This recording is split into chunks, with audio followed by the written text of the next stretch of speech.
ಕೊರಟಗೆರೆ ತಾಲೂಕಿನ ತೋವಿನಕೆರೆ ಗ್ರಾಮ ಪಂಚಾಯಿತಿ ವ್ಯಾಪ್ತಿಯಲ್ಲಿ ಮನೆ ಸೈಟು ಹಂಚಿಕೆ ವಿಚಾರ ಭಾರೀ ವಿವಾದಕ್ಕೆ ಕಾರಣವಾಗಿದೆ. ಸೈಟ್ ಹಂಚಿಕೆಯಲ್ಲಿ ಅಕ್ರಮ ನಡೆದಿದೆ ಎಂದು ಆರೋಪಿಸಿ ಕುರಿಹಳ್ಳಿ ಹಾಗೂ ಬೋರಪ್ಪನಹಟ್ಟಿ ಗ್ರಾಮಗಳ ನಿವಾಸಿಗಳು ಗ್ರಾಮ ಪಂಚಾಯಿತಿ ಕಚೇರಿಗೆ ಮುತ್ತಿಗೆ ಹಾಕಲು ಮುಂದಾದ ಘಟನೆ ನಡೆದಿದೆ. ತೋವಿನಕೆರೆ ಗ್ರಾಮ ಪಂಚಾಯಿತಿ ವ್ಯಾಪ್ತಿಯಲ್ಲಿ ಒಟ್ಟು 65 ಮನೆ ಸೈಟ್ಗಳ ಹಂಚಿಕೆಗೆ ಅವಕಾಶವಿದ್ದು 90ಕ್ಕೂ ಹೆಚ್ಚು ಅರ್ಜಿಗಳು ಬಂದಿರುವುದು ಗೊಂದಲಕ್ಕೆ ಕಾರಣವಾಗಿದೆ. ಈ ನಡುವೆ ಈಗಾಗಲೇ ಮನೆ ಸೈಟು ಹೊಂದಿರುವ ಕೆಲವರಿಗೂ ಮತ್ತೊಮ್ಮೆ ಸೈಟು ಮಂಜೂರು ಮಾಡಲು ಅಧಿಕಾರಿಗಳು ಮುಂದಾಗಿದ್ದಾರೆ ಎಂಬ ಆರೋಪ ಕೇಳಿಬಂದಿದೆ. ಅದಲ್ಲದೆ ಗ್ರಾಮ ಪಂಚಾಯಿತಿ ವ್ಯಾಪ್ತಿಗೆ ಸೇರಿದ ತುಮಕೂರು ಜಿಲ್ಲೆಯ ಯಳರಾಂಪುರ ನಿವಾಸಿಗಳಿಗೂ ಸೈಟ್ ನೀಡಲು ತೀರ್ಮಾನಿಸಲಾಗಿದೆ ಎಂದು ಗ್ರಾಮಸ್ಥರು ಆಕ್ರೋಶ ವ್ಯಕ್ತಪಡಿಸಿದ್ದಾರೆ. ಇದರಿಂದ ಆಕ್ರೋಶಗೊಂಡ ಕುರಿಹಳ್ಳಿ ಮತ್ತು ಬೋರಪ್ಪನಹಟ್ಟಿ ಗ್ರಾಮಸ್ಥರು ಗ್ರಾಮ ಪಂಚಾಯಿತಿ ಕಚೇರಿಗೆ ಮುತ್ತಿಗೆ ಹಾಕಲು ಮುಂದಾದರು. ಪ್ರತಿಭಟನೆ ತೀವ್ರಗೊಳ್ಳುತ್ತಿದ್ದಂತೆ ಸ್ಥಳದಲ್ಲಿ ಕೆಲಕಾಲ ಉದ್ವಿಗ್ನ ವಾತಾವರಣ ನಿರ್ಮಾಣವಾಯಿತು. ಮಾಹಿತಿ ತಿಳಿದು ಸ್ಥಳಕ್ಕೆ ಆಗಮಿಸಿದ ಪೊಲೀಸ್ ಇನ್ಸ್ಪೆಕ್ಟರ್ ತೀರ್ಥೇಶ್ ಹಾಗೂ ಸಿಬ್ಬಂದಿ ಪರಿಸ್ಥಿತಿಯನ್ನ ನಿಯಂತ್ರಿಸಿ ಗ್ರಾಮಸ್ಥರು ಮತ್ತು ಅಧಿಕಾರಿಗಳೊಂದಿಗೆ ಮಾತುಕತೆ ನಡೆಸಿದ್ರು. ಈ ವೇಳೆ ಗ್ರಾಮ ಪಂಚಾಯಿತಿ ಅಧಿಕಾರಿ ಸುನಿಲ್ ಸ್ಪಷ್ಟನೆ ನೀಡಿ ಸೈಟು ಹಂಚಿಕೆ ಕುರಿತು ಉಂಟಾಗಿರುವ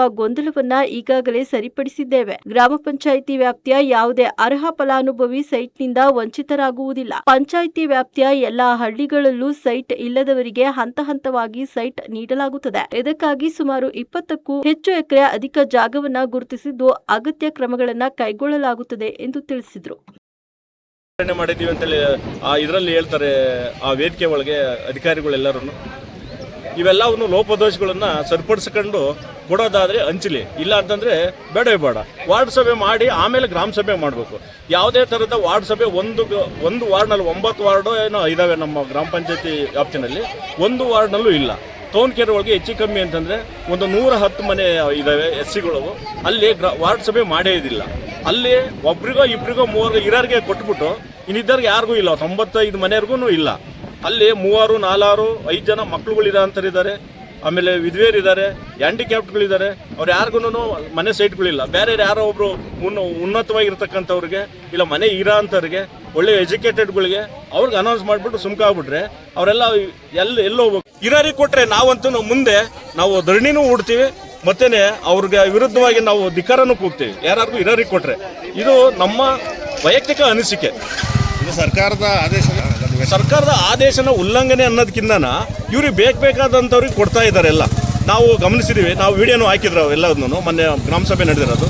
ಅಧಿಕಾರಿಗಳು ಅಂತ ಹೇಳ್ತಾರೆ ಗಂಡಸಿಗೆ ಕೊಡಂಗಿಲ್ಲ ಅಂತ ಇಲ್ಲಿ ಹೇಳ್ತಾರೆ. ಸುನಿಲ್ ಸರ್ ಸೆಕ್ರೆಟರಿಗಳು ಅಲ್ಲ PDOಗಳು ಅಲ್ಲಿ ನೋಡಿದ್ರೆ ಅಲ್ಲಿ ಅವ್ರ ಅಧಿಕಾರಿನೇ ಜೆಂಟ್ಸ್ದು ಎಲ್ಲರದೂ ಹೇಳಿದ್ದಾರೆ.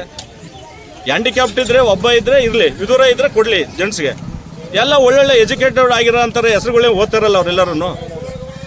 ಅವೆಲ್ಲ ತಪ್ಪಲ್ಲವ್ರ ಎಲ್ಲ ಮಾಡಂಗಿದ್ರೆ ಕಾನೂನು ಬದ್ಧವಾಗಿ ಮಾಡಲಿ. ಇಲ್ಲ ಅಂತಂದರೆ ಕಾನೂನು ಬಾಹಿರವಾಗಿ ಇವ್ರಿಗೆ ಹೆಂಗೆ ಬೇಕಾ ಇಚ್ಛಾಂಬಿಚ್ಚಿ ಮಾಡೋದಾದ್ರೆ ಏನು ಬೇಕಾಗೋದಿಲ್ಲ. ಯಾಕೆಂತಂದ್ರೆ ಇಲ್ಲಿ ಇರ್ತಕ್ಕಂಥದ್ದು ಕುರಳ್ಳಿ ಗ್ರಾಮದಲ್ಲಿ ಇರ್ತಕ್ಕಂಥದ್ದು 2 ಹಳ್ಳಿಯರವ್ರೆ. ಅಲ್ಲಿ ಮನೆಗಾರರು ಇದ್ದಾರೆ, ಇಲ್ಲಿ ಬೋವಿ ಜನಾಂಗದವ್ರು ಇದ್ದಾರೆ. ಇವರೆಲ್ಲರನ್ನು ಬಿಟ್ಟು ಒಬ್ರಿಗೋ ಇಬ್ರಿಗೋ 5 ಜನಕ್ಕೂ ಇಲ್ಲಿ ಹೆಸರು ಹೇಳೋದು, ಅಲ್ಲೊಂದು ಕುರಳ್ಳಿಗೆ ಒಂದು 5 ಜನಕ್ಕೆ ಹೆಸರು ಹೇಳೋದು, ಇನ್ನು ಇದರನ್ನೆಲ್ಲ ಬೇರೆಯವ್ರನ್ನ ತಂದು ಇಲ್ಲಿ ಕುಂಡಿಸ್ತೀವಿ ಅನ್ನೋದು ಇದ್ಯಾವುದು ಸಭ್ಯತೆ ಇದೆ ಇವ್ರದ್ದೆಲ್ಲ ಅಧಿಕಾರಿಗಳದ್ದು? ಇಲ್ಲಿರೋದೆಲ್ಲ ಮುಗಿದ ಮೇಲೆ ತಾನೇ ಅವ್ರಿಗೆ ಕೊಡ್ಬೇಕಾಗಿರೋದು. ಈಗ ಹೊರಗಡೆಲ್ಲ ಈ ತುಮಕೂರಾಗಿರೋರಿಗೆಲ್ಲರಿಗೂ ಮೊನ್ನೆ ಓದಿದ್ದಾರೆ ಅಧಿಕಾರಿಗಳು. ನಮಗೆ ಏನು ಅನ್ಯಾಯ ಐತೆ ಅಂದರೆ, ನಾವು ಮಾಜಿ ಗ್ರಾಮ ಪಂಚಾಯತಿ ಉಪಾಧ್ಯಕ್ಷರು, ನಮ್ಮ ಕುರಳ್ಳಿ ಗ್ರಾಮ ಬೋರಪ್ಪಳ್ಳಿ ಗ್ರಾಮಕ್ಕೆ ನಮ್ಮ ಪುರಾತನ ಕಾಲದಿಂದ ನಮ್ಮ ತಾತರ ಕಾಲದಿಂದಲೂ ಜೈಕೊಂಡು ಜೀವನ ಮಾಡ್ಕೊಂಡು ಬರ್ತಿದ್ವಿ. ಅವಾಗ ಯಾರಿಗೂ ಸಾಹೇಬ್ರಿಗೆ ಮಶಾಣ ಕೊಡ್ರಿ ಅಂತ ಹೇಳ್ಬಿಟ್ಟು ನಮ್ಮ ತೋವಿನಕೆರೆ ಪಂಚಾಯತರು ಒತ್ತಡ ಮಾಡಿರು. ಅವಾಗ ನಾವು MLA ಹತ್ರ ಹೋಗ್ಬಿಟ್ಟು ಲೆಟ್ರ್ ತಂದು, ಇಲ್ಲಪ್ಪ ನಾವು ಮನೆಯಲ್ಲಿ 4 ಜನ 5 ಜನ ವಾಸ ಇದ್ದೀವಿ, ನಮಗೆ ಕಟ್ಕೊಂಬಕ್ಕೆ ನಿವೇಶನ ಎಲ್ಲೂ ಇಲ್ಲ, ನಮಗೆ ಪಂಚಾಯತಿಯಿಂದ ಗ್ರಾಂಟ್ ಕೊಡ್ದಿದ್ರು ಪರವಾಗಿಲ್ಲ, ನಮ್ಗೆ ನಿವೇಶನ ಬೇಕು ಕುರಳ್ಳಿ ಗ್ರಾಮಕ್ಕೆ ಬೋರಪ್ಪಳ್ಳಿ ಗ್ರಾಮಕ್ಕೆ ಅಂತ ಕೇಳ್ಕೊಂಡ್ವಿ. ನಮ್ಮ PDO ಸಾಹೇಬರು ಬಂದು, ನಮ್ಮ ಇನ್ಸ್ಪೆಕ್ಟ್ರು ಬಂದು ಅದೇ ಥರ ಮನೆಗೆ ಫಲಾನುಭವಿಗಳು ಮುಂದೆ ಆಯ್ಕೆ ಮಾಡ್ಯಾರೆ. ಇದೇ ಪಟ್ಟಿನೇ ನಮಗೆ ಮುಂದಕ್ಕೂ ಇರಬೇಕು. ತಿರ್ಗಾ ಇದೇನಾರ ಕಸರತ್ತಾದರೆ ನಾವು ಸ್ಟ್ರೈಕ್ ಮಾಡೋದು ಗ್ಯಾರಂಟಿ, ಹೋರಾಟ ಮಾಡೋದು ಗ್ಯಾರಂಟಿ, ಯಾವುದೇ ಕಾರಣಕ್ಕೂ ಬಿಡಲ್ಲ. ಇವಾಗ PDO ಅವರು ಏನು ಪಟ್ಟಿ ಮಾಡಬೋ ಖಂಡಿತವಾಗಿ ಇದ್ದೇ ಇರಬೇಕು. ಮನೆ ಐತೆ ಸರ್, 150 ಮನೆಯಲ್ಲಿ ಎಲ್ಲರೂ ಒಂದೊಂದು ಮನೆಯಲ್ಲಿ 4 ಜನ ಅವ್ರು ಸರ್ ಅಣ್ಣ ತಮ್ಮದಿರು. ಇವಾಗ ಚರಂಡಿ ಪಕ್ಕಕ್ಕನ್ನ ಕಟ್ಕೊಂಡ್ಬಂದವ್ರೆ, ಅವ್ರಿಗೆ ಖಾಲಿ ನಿವೇಶನ ಇಲ್ಲ. ನಾವೆಲ್ಲ ಬಂಡೆ ಕೆಲಸ ಮಾಡ್ಕೊಂಡು ಕೂಲಿ ಮಾಡೋದು ಜೀವನ ಮಾಡೋದು. ಅದಕ್ಕೆ ಬೇರೆ ಕಡೆಗೆ ಬೇರೆಯವ್ರಿಗೆ ಕೊಡ್ಬೇಕು ಅಂತ ಹೋರಾಟ ಮಾಡಿದ್ರು. ಅದನ್ನ ನಾವು ಬಿಡ್ಲಿಲ್ಲ. ಎಲ್ಲೆಲ್ಲ ಹೋರಾಡಿ ಇಲ್ಲಿಗೆ ಎಲ್ಲ ಒಂದು 40 ಬೇಕು ಸರ್. 40 ಅಲ್ಲಿಗೊಂದು 30, 35, ಇಲ್ಲಿ 40. ನಮಗೆ 30, 20 ಬೋರಪ್ಪನಹಳ್ಳಿಯಿಂದ ನಾವು ಸಾಪಸ್ತು ತಿಮ್ಮರಾಜು ಅಂತೇಳಿ. ನಾವು ನಮ್ಮ ತಾತರು ನಮ್ಮ ಅಪ್ಪವ್ರ ಕಾಲದಿಂದಲೂ ಅಲ್ಲಿ ಇಟ್ಕೊಂಡು ಗೋಮಾಳ ಗೈಕೊಂಡು ಗೊತ್ತಾಯಿದ್ವಿ, ಅರ್ಜಿಗಳೆಲ್ಲ ಹಾಕೊಂಡಿದ್ವಿ.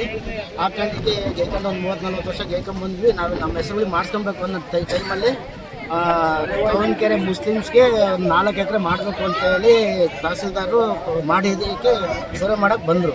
ಸರ್ವೆ ಮಾಡೋಕ್ಕೆ ಬಂದಾಗ ನಾವು ಅದನ್ನು ತಡೆದ್ಬಿಟ್ಟು ಸರ್ವೆ ಮಾಡಿದ್ರೆ ಕಳಿಸ್ಬಿಟ್ವಿ.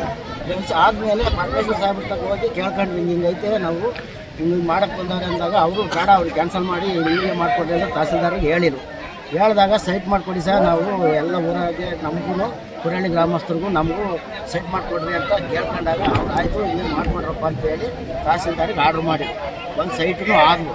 ಸೈಟ್ ಆದಮೇಲೆ ನಮಗೂ ನಾವು ಅರ್ಜಿ ಕೊಟ್ಟರೆ ಎಲ್ಲರೂ ಅರ್ಜಿ ಕೊಟ್ಟರು. ಅರ್ಜಿ ಕೊಟ್ಟಾಗ ನಮ್ಮ ಅರ್ಜಿಗಳನ್ನೆಲ್ಲ ತಿರಸ್ಕೃತ ಮಾಡಿ ಬೇರೆ ತೋಟಕೆರೆಯವ್ರಿಗೆಲ್ಲ ಕೊಡೋಕ್ಕೆ ಎಲ್ಲ ಇದು ಮಾಡಿದ್ವಿ. ಹಂಗೆ ಮಾಡಿದಾಗ ನಾವೇ ಮಾಡಿದ್ವಿ, ನೆನ್ನೆ ಸ್ಟ್ರೈಕ್ ಮಾಡಬೇಕು, ಪಂಚಾಯತಿ ಮುಂದೆ ಧರಣಿ ಮಾಡಬೇಕು ಅಂತೇಳಿ ಮಾತಾಡ್ಕೊಂಡು ಹಿಂಗೆಲ್ಲ ಮಾಡ್ಕೊಂಡು ಇದು ಮಾಡೋಕ್ಕೆ ಹೋದಾಗ ಅವರು ಪೀಡಿ ಮನೆ ಬೇಡ, ಅದೆಲ್ಲ ಇಲ್ಲೇ ಬಂದು ಕ್ಲಿಯರಾಗಿ ನೀವೇ ಹೌದು ಸರ್.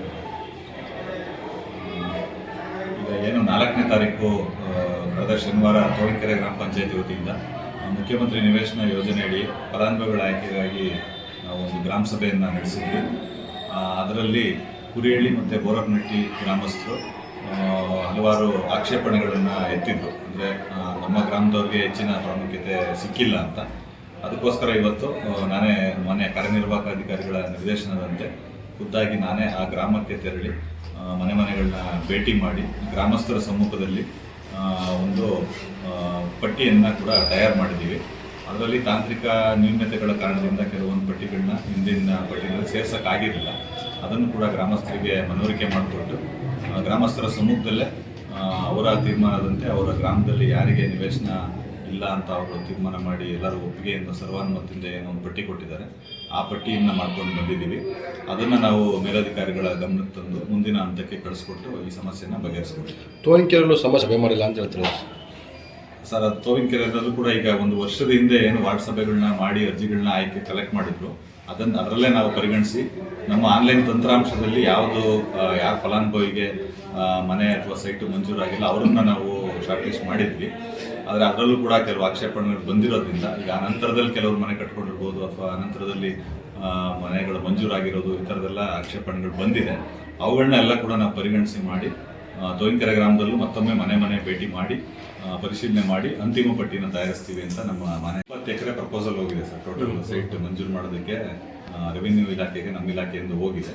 ಅದು ಬಂದಾಗ ನಮ್ಮಲ್ಲಿ ಒಟ್ಟು ಈಗ ಆಸ್ ಆನ್ ಟುಡೇ ಸುಮಾರು 900 ಫಲಾನುಭವಿಗಳ ಅರ್ಜಿ ಬಂದಿತ್ತು. ಅವರಿಗೆ ಹಂತವಾಗಿ ಆ 20 ಎಕರೆ ಸ್ಯಾಂಕ್ಷನ್ ಆದಂಗೆ ನಾವು ಕವರ್ ಮಾಡ್ತೀವಿ.